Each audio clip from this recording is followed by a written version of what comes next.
네, 안녕하십니까. KB증권 텍스솔루션부 부장 왕현정 세무전문위원입니다. 만나서 반갑습니다. 저희 텍스솔루션부는 KB증권의 전문가 서비스, 전문가 컨설팅 서비스를 담당하고 있어요. 그래서 전문가라고 하는 분들이 누구냐면 이제 세무사님, 그리고 변호사님, 그리고 부동산 전문가님, 이렇게 세 영역으로 이렇게 삼각 트라이앵글이라고 말을 하는데, 그런 컨설팅을 고객님들의 이제 궁금해하시는 이런 전문 영역에 대한 거를 좀 도맡아서 말씀을 드리는 그런 조직입니다. 세금이 나오는 투자가 해외 주식, 대표적으로는 해외 주식 투자가 세금이 나와요. 그래서 해외 주식을 올해 좀 미국장이 상승세였잖아요. 그래서 그런 상승장에서 본인이 해외 주식으로 굉장히 또 이익을 잘 냈다. 그럼 기분은 좋은데 국내 주식은 이게 세금이 사실은 없어요. 없다고 말하기는 좀 그렇죠. 대주주라고 하는 일부 주식을 과다하게 보유하신 분들,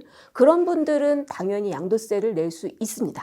근데 시장 참여자, 국내 주식 참여자 분들 중에 대주주의 비중은 사실 극소수에 가깝고 대부분은 대주주가 아니시기 때문에 주식으로 뭐 이익을 굉장히 크게 얻었다 하더라도 세금이 없어요. 그러니까 굉장히 해피하겠죠. 이익도 나고 세금도 내고. 근데 해외 주식은 이익 나면 무조건 세금을 내야 돼요. 그래서 해외 주식에 대한 어떤 이제 이익이 많이 과다하게 발생했을 때 이걸 어떻게 하면 좀 줄일 수 있는지에 대한 고민을 많이 하시는 것 같아요. 그래서 이제 이런 시기에 해외 주식 양도세문이 당연히 많이 들어오는 시기이기도 합니다. 해외 주식은 이제 해외 주식 이 안에 올해 1월 1일부터 10월 31일까지 이 주식을 매매했을 때 실현된 이익, 그러니까 내가 아직 안 팔았으면 안 실현한 거죠. 미실현한 거죠. 그래서 요거는 아무리 이익이 커도 세금이 대상이 아닌데, 팔아서 실현한 이익에 대해서, 그 이익에 대해서 이제 250만 원까지의 공제를 차감하고도 이익이 나오면 마찬가지로 내년 5월 달 신고월이에요. 이달이 5월이 항상 신고월이거든요. 그 신고월에 이 양도소득세 신고를 하면서 세금을 내야 됩니다. 아까 이제 실현된 이익에 대해서 양도소득세를 낸다고 했잖아요. 근데 양도소득세는 실현된 이익뿐만 아니라 실현된 손실도 이 양도소득의 범주에 들어가요. 그래서 이익뿐만 아니라 손실이 있을 때는 이게 순이익 개념으로 이익을 일단 산정하고 그 양도 차익에 대해서 250을 공제하고 이렇게 해서 세금 계산되기 때문에 이제 이게 의외로 절세 전략이 되는 거죠. 네. 내가 이익만 열심히 냈는데, 실현했는데, 그게 쌓이고 쌓여서 250은 넘어갔다. 근데 이제 흔히, 손실 난 주식도 한두 개 껴있을 수 있는 상황이잖아요. 근데 보통 손실 실현 잘 안 하시려고 하는 약간 습성들이 좀 있으세요. 얘는 물 타기 해서 계속 가지고 언젠간 내가 빛을 보리라 하면서 이 손실을 안고 계시는데, 이 해외 주식 양도소득세에서만큼은 그 손실을 일단 과감하게 그 초과되는 이익만큼을 실현해서 손실을 실현시킨 다음에 다시 그 가격에 재매수를 하더라도, 그래서 이제 다음에 빛을 보더라도 그런 어떤 좀 절차적으로 한번 처분 후 매수하는 전략을 전략적으로 시행을 할 필요가 있는 거죠. 만약에 내가 이걸 주식을 팔게 되면 세금이 많이 나오겠구나, 양도세가 높겠구나 싶은 상황이라면 그때에 대한 이제 고민을 어떻게 풀냐면 많은 분들이 증여를 이제 택하시게 되는 거예요. 이거는 이제 이익 실현하기 전인 거죠. 이익 실현하고 나서는 소용이 없습니다. 이익 실현하기 전에 이 주식을 내가 이만큼의 22%를 내느니 이 주식을 지금 가액으로 내 가족이나 등에게 증여를 해요. 가장 여기서 대상이 되는 가족이 보통은 배우자예요. 왜냐하면 배우자한테 주식을 만약에 증여했을 때 뭐 다른 재산 준 게 없다면 배우자하고 나하고 이제 주고받는 재산, 증여 재산에는 6억이라는 공제를 받을 수 있는 증여세법에서의 공제 항목을 이용을 하는 거거든요. 그래서 이제 뭐 예시를 들면 제가 뭐 해외 주식 유명한 뭐 엔비디아 같은 그런 유명한 주식을 내가 1억에 샀는데 지금 이게 크게 올라서 뭐 3억, 4억이 됐다. 그러면 이제 지금 제가 이걸 팔면 그 이익에 대해서 뭐 1억에 사서 3억에 팔면은 2억에 대해서는 22%면 4,400만 원 정도는 낸다, 뭐 이렇게 생각할 수 있겠죠. 공제 같은 걸 조금 감안하더라도. 그런데 3억에 배우자에게 줘요. 만약에 3억에 주었는데 배우자가 3억에 판다면 배우자는 양도가액은 3억인데 취득한 주식의 가액도 3억일 가능성이 높거든요. 왜냐면 이 증여 당시 평가액이 거의 그 시세에 근접하다 보니까 일종의 요거에 취득해서 요거에 파는 형태로 계산하면 배우자는 양도 차익이 제로. 그러니까 없어요. 그렇죠? 세금이. 그래서 이런 방식을 쓰는 거예요. 근데 이 방식이 상당히 사실은 굉장히 유용하게 쓰였다가 2025년 올해부터 이제 이게 막혔어요. 왜냐면은 이렇게 증여받고 바로 팔게 되면 진짜 시차가 얼마 없으니까 정말 취득가액이 바로 양도가액이 되는 그런 상황일 텐데 이익이 없어서 세금이 없어지잖아요. 그러니까 대부분이 다 배우자에게 증여해서 양도하는 방식을 취했었는데 올해부터는 이렇게 증여받은 재산을 1년 이후에 팔아야만 이 증여 당시의 가격을 원가로 취득가액으로 인정해 줄 수 있는 2월과세 규정이 조금 강화가 됐거든요. 그래서 올해 이후 증여받은 분부터 그러니까 25년 1월 1일부터 증여받은 주식은 1년을 묵혀야 돼요. 그러니까 1년을 묵혀서 다행히 3억에 뭐 이렇게 팔았다면 괜찮은데 1년 뒤에 알 수가 없잖아요. 가격이나 변동을. 근데 작년에 그걸 고민하시고 올해 초에 고민하신 분들은 그래도 조금 주식이 좀 상승장이어서 이 1년을 버텼을 수 있었을 것 같아요. 예, 그런데 어쨌든 요런 불확실성 1년을 이제 이 기간을 활용하지 않으면 만약 활용 못하고 기간을 인내심 없이 바로 팔았다. 그러면 그 증여해 준 분의 취득원가 1억으로 계산하는 세금을 그러니까 이거는 계산해 보면 세금을 피하려고 한 건데 증여라는 행위 힘들게 해놓고도 이 효과를 못 보는 거잖아요. 그래서 이런 규정들이 있다라는 것이 이제 조금 주의하셔야 되는 사항 중에 하나인 것 같아요. 아까 말씀드렸잖아요. 이제 배우자가 이 재산 외에 다른 증여받은 재산이 없어야 된다라고 말씀드렸잖아요. 그 기간이 10년으로 따졌을 때 그래서 많은 분들이 좀 은근 놓치시는 게 배우자분하고 공동 명의로 부동산을 취득을 하실 때가 있잖아요. 이제 배우자분하고 집을 비율을 그때 혹시 배우자의 그 50%만큼이 배우자가 실제 돈을 벌고 맞벌이여서 그게 충분히 나도 그 50% 매수할 만한 돈이 있었다라면 모르겠는데 그렇지 않은 가정주부 입장에서 남편분이 뭔가 이렇게 공동명의만 해줬다. 그게 증여예요. 그 사실관계로 봤을 땐 증여일 가능성이 높기 때문에 그때 이미 그걸 다 쓴 줄도 모르고 이번에 별도로 증여 주식은 없는 줄 알고 했는데 합쳐보니까 10년 내져서 합쳐보니까 그때 그것도 중요하고 이것도 중요하고 이제 묶어보니까는 6억이 넘으시네요. 이렇게 이제 세무조사가 시행이 되는 그런 부분들을 뒤늦게 놓치시고 모르셨다가 아시는 분들도 계세요. 그래서 그런 점들은 조금 사전에 하시기 전에 전문가분하고 조금 상의를 했었어야 되지 않았을까 하는 아쉬움도 있습니다. 보통은 증여일의 시가라는 추상적인 표현을 쓰는데 예금, 현금 이런 건 다 그냥 순수하게 금전 가격이라 바로 보이고요. 부동산은 이제 평가를 해봐야 되거든요. 근데 이렇게 주식 같은 경우에는 법에 아예 규정이 아예 있어요. 그래서 그 법 유가증권 평가 규정을 보면 증여일 전후로 2개월간의 최종 시세 가액의 평균액이라고 되어 있거든요. 그러니까 이게 거래소에서 거래되는 주식이라서 그런 거고요. 비상장 주식은 또 이렇게 할 수는 없고요. 해외 주식 같은 경우도 이제 우리나라 거래소와 유사한 미국의 뭐 나스닥, 뉴욕 거래소 이런 거래소가 있기 때문에 그렇게 준용을 해서 평가할 수 있죠. 그래서 이렇게 4개월치의 종가의 평균액으로 대략 저희가 주식의 평가액을 잡으면 이걸 받는 분이 수중자라고 하는데 받는 분이 취득한 거예요. 내 돈 내고 산 건 아니지만 평가해보니 이 가격으로 취득이 되는 거죠. 그래서 그 취득 가격으로 양도세를 계산하고 뭐 할 수 있는 근간이 되는 게 그 방식에 의해 계산된 금액이다. 이렇게 말씀드릴 수가 있을 것 같아요. 주식을 증여했어요. 그러면 이제 저희한테 연락 올 때 세무사님 저 어저께 주식 증여했는데 세금 신고 어떻게 해요? 라고 하는데 일단 2개월 기다리세요 라고 말씀을 드리거든요.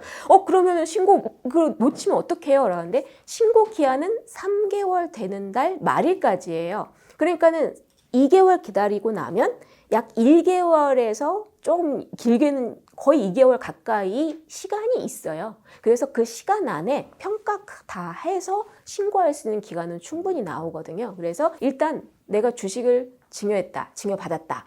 당장 신고 못해요. 일단 기다려야 돼요. 2개월을 기다렸다가 그 가액을 정확하게 법적으로 뽑아낸 가액으로 신고서에 기재해서 들어가셔야 되는 점, 그거는 당연히 그런 부분의 절차를 아셔야 될 것 같고요. 그래서 이렇게 증여를 해서 줬는데 딱 공제 금액에 맞춰서 주셨단 말이에요. 근데 이게 평가액이 막 올라가서 오늘 받은 날부터 막 올라가다 보니까 내가 생각한 공제를 벗어났어요. 그러다 보니까는 증여세가 이제 일부 나올 수 있겠죠. 그런 경우에 선택지가 올랐으니까 그냥 세금 내고 주지 하는 분도 있을 수 있겠지만, 이거는 내가 생각한 내 계획에 어긋나라고 생각해서 이거를 어떻게 할 수 있을까 이렇게 물어보시는 분들이 계세요. 그래서 그럴 때 쓰는 게 이 기한 안에 주식을 취소하는, 그래서 증여 취소가 가능은 해요. 현금은 안 돼요. 근데 이렇게 평가를 할 수 있는 재산, 주식이나 부동산, 이제 금융상품도 마찬가지지만 가능하거든요. 근데 특히 빈번하게 유동적인 재산인 주식이 그 증여 취소를 좀 많이 하실 수 있는, 쉽다는 거죠. 대체가 쉬워서. 그래서 이렇게 하실 수 있는데, 그럴 때 조건은 매매하면 안 되겠죠. 일단 기다리는 기간 동안 주식을 내가 팔아버리면, 그렇잖아요. 그래서 취소해야 되니까 도로 사야겠네? 이게 사실 거기서 약간 쟁점이 있거든요. 내가 준 재산이 맞느냐. 취소를 하려면 그 재산을 뺏겨야 되는데 다시 똑같은 재산으로 해서 주면 그거 인정할 수 있느냐 없느냐, 이런 점에서 세무사님들끼리도 이게 의견이 갈려요. 국세청에서도 이렇게 좀 의견이 갈려요.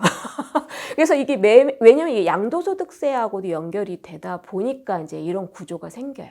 그래서 가급적이면 이게 문제가 조금 안 생기게, 충돌이 안 되게 하려면 주식을 보유하셨다가 2개월 지나서 결정을 하고, 최종 이걸 증여를 할 건지 백을 할 건지를 결정을 하고, 만약 백하기로 했다 그러면 전부 백을 할 건지 아니면 일부만 백을 할 건지도 결정을 하시고, 이것이 다 완료된 이후에 신고에 들어가시는 게 가장 좋을 거라고 저는 생각하고 있습니다. 보통 환율 차익은 비과세다라는 말을 굉장히 많이 하신단 말이에요. 그게 맞기도 하고 틀리기도 하는데, 이 환율에 의한 상승이 세금이 없는 경우는 외화 자체에서 생기는 거를 말해요. 그러니까 제가 달러로 가지고 있는 거는 그 달러의 환율 변동으로 인해서 만약에 원화로 바꿨을 때에 이익이 생긴다더라도 요거는 과세 근거가 없어요. 그런데 주식은요, 해외 주식은 제가 원화로 살 수 없잖아요. 무조건 외화로 사야 되거든요. 그러니까 이 원화를 외화로 바꿔서 이날의 환율 적용해서 샀죠. 그리고 나서 팔았으면 또 마찬가지 외화로 팔아서 환전을 안 해도 그날의 환율에 의해서 원화로 환산이 되거든요. 우리는 원화로 신고해야 돼요. 원화로 기술하려면 환율을 무조건 그 해외 주식의 매매가액에 반영시켜야지만 되거든요. 그러니까 자연스럽게 환율이 녹아 들어갑니다. 무조건 과세된다는 소리죠. 그래서 이 부분을 굉장히 많이들 헷갈려 하시더라고요. 환차익이 비과세다? 이거는 순수한 외화 상태에서의 환차익을 말하는 거고요.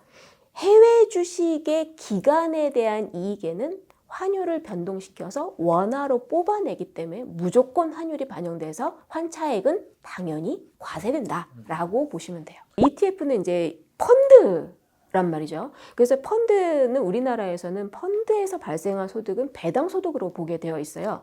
그래서 국내에서 이제 이 운용사들이 만들어서 그 해외 투자하는 재산들을 담은 국내에서 만들어진 펀드는 다 국내법, 무슨 법이냐면 자본시장법의 영향을 받아요. 자본시장법의 영향을 받다 보니까 이 자본시장의 영향을 받는 펀드에서 나온 소득은 배당소득, 이렇게 계산을 하거든요. 그래서 이 안에서 펀드가 운용을 정말 잘해가지고 해외 주식으로 엄청 수익을 냈어요. 그걸 펀드에서 담아서 이 펀드 투자자한테 이제 줘요. 그때 배당소득으로 부과를 하는 구조거든요. 그 이익들이. 그래서 이걸 해외 주식의 이익이라고 보지 않고요. 펀드 분배에 대한 이익이라고 보시면 돼요. 그러면 그거는 우리 15.4 대상이 되고, 그리고 종합과세 기준에도 당연히 들어가고요. 그런데 이제 요즘에 해외 시장 자체에서도 다른 타 국가에서도 ETF를 만들어서 ETF를 그 해외 시장에서 거래할 수 있게 해놨단 말이죠. 그래서 그런 ETF를 투자하시게 되면 얘는 뭔가요? 라고 말씀하시거든요. 얘는 조금 독특하게 이 설립 근거법에 달라지는 영향을 받아서 해외 국가에 의해서 만들어진 해외 ETF는 주식과 같은 형태로 발행이 되기 때문에 주식이라고 봐요. 그래서 주식에 의한 매매 차익이니까 아까 우리 해외 주식 양도소득세로 과세하는 그 루트로 빠져가는 것이고요. 우리나라 국내 상장된 ETF가 해외 투자하는 거하고는 약간 결이 좀 달라진다라고 보시면 될 것 같아요. 그래서 그런 ETF들이 막 이제 배당소득으로 크게 잡히는 게 조금 신경이 쓰인다면 보통 큰 거래를 ISA 계좌 같은 절세 위탁 계좌에서 하시게 되는 게 조금 더 도움이 되실 수가 있어요. 거기서는 200만 원까지는 이제 비과세 기본적으로 해주고 뭐 서민형은 400만 원까지 비과세가 되니까요. 그리고 나머지 금액에 대해서도 9.9%의 세율만 내고 끝나거든요. 종합과세 되지 않아요. ISA 안에서는 배당소득이 아무리 크게 3천만 원, 4천만 원 뭐 정말 크게 1억이 나와도 사실 과세되지 않아요. 이 ISA에 들어가는 계좌의 원금 자체가 1억이기 때문에 크게 투자하시기는 좀 어렵겠지만 만약에 ISA 계좌를 만드실 수 있는 분이라면 가급적 ISA 계좌 내에서 이렇게 ETF가 배당 소득을 크게 줄 수 있는 ETF들을 투자하시면 조금 더 도움이 되실 수 있겠다라고 보여지고요. 비과세 종합저축이라고 조금 65세 이상 고령자분들이 가입하는 저축 계좌도 절세 위탁계좌예요. 거기서 안에서도 투자하시는 것도 필요하실 수가 있고요. 그냥 일반 위탁계좌 말고 절세 위탁계좌를 활용하는 법이 필요하고 아니면 아예 장기적으로 이렇게 해외 주식 나는 장기적으로 보고 있어. 근데 내가 해외 직접 주식을 투자하기는 좀 겁나서 ETF 투자했어 라고 하시면은 연금계좌를 활용하시면 좀 도움이 될 것 같아요. 연금계좌 안에서는 개별 ETF의 소득 성질에도 불구하고 라는 법조문이 있어요. 소득 개별 성질을 불구하고 연금계좌 안에서는 연금 소득으로 바뀌어버려요. 그 수익 전부가. 그럼 그 수익 전부가 연금 소득 나오면 나중에 이제 내가 만 55세 되면서 연금을 찾게 될 때 그때 세금을 내면 되거든요. 그 수익에 대해서. 그럼 연금 소득으로 그 수익을 세금 내면은 기본 배당 소득일 때는 15.4%의 종합과세 대상이 되는데 연금 소득으로 가면 일단 5.5% 원천 징수를 해요. 그리고 나서 이 연금 소득으로 1,500만 원이 넘어가야 종합과세 되거든요. 그러면 1,500만 원이 안 넘게 조금씩 인출하게 전략을 짤 수가 있잖아요. 그러니까 연금 계좌는 장기적으로 투자하시는 것도 굉장히 도움이 되는데 이거를 세제적으로 내가 어떻게 전략적으로 인출할 것인가를 예측하기에도 되게 도움이 되는 계좌예요. 그래서 연금 계좌, 그리고 연금 계좌는 종류가 하나 더 있죠. IRP 계좌, 퇴직연금 계좌도 있잖아요. 그래서 보통 장기적으로 이익이 크게 나온, 배당소득으로 크게 나올 것 같은 ETF들은 연금 계좌 IRP를 활용하시는 게 저는 도움이 될 것 같다라는 말씀 드리고요. 그러면 그 외에 나머지 국내 주식을 투자하는 올해 코스피도 굉장히 좋았어요. 그래서 코스피의 이런 주식들을 담은 ETF들도 굉장히 선호를 많이 하셨거든요. 그런 ETF는 애초에 과세가 안 되잖아요. 그래서 그런 것들은 이제 일반 위탁계좌 안에서 투자하시는 것이 굉장히 절세적으로도 도움이 되셨을 것 같다는 생각을 합니다. 해외 주식 관련해서 조금 말씀을 드리자면 올해 안에 분명히 손실 실현해야 되거든요. 그러면 올해 안에 장이 열리잖아요. 그 거래가 되는 날이 있겠죠. 마지막 날 가서 매매를 해요. 마지막 날 가서. 근데 매매를 한다는 거는 이제 체결은 됐겠지만 실제 대금의 최종 결제일이 실매매일이거든요. 근데 그날은 보통 이거래일 뒤일 가능성이 있어요. 그러니까는 난 분명히 올해 가기 전에 팔았는데 이게 왜 이 손실이 안 잡히느냐. 내가 이 손실 잡아야 되는데 라고 다음 연도에 가서 이렇게 약간 모르고 문의를 주시는 경우가 있으세요. 여유 있게 올해 안에 실현이 되려면 올해 안에 반드시 체결과 결제가 끝나서 이 결제 기준으로 해서 올해 안에 손실이 실현되어야 된다는 것을 좀 이해하시고 본인이 투자하는 시장이 이 결제가 최종 언제 떨어지는지까지도 조금 확인하셔서 주문을 내시는 게 조금 실수를 줄이시는 방법 같습니다. 국내 시장 같은 경우는 아마 그러겠죠. 12월 31일은 이제 보통 휴장일이라서 장이 열리지 않고, 그러면 30날이 마지막 날인데 이날 결제가 되려면 전전 영업일이니까 26일이 영업일로는 지금 주문을 내실 수 있는 상황 같고요.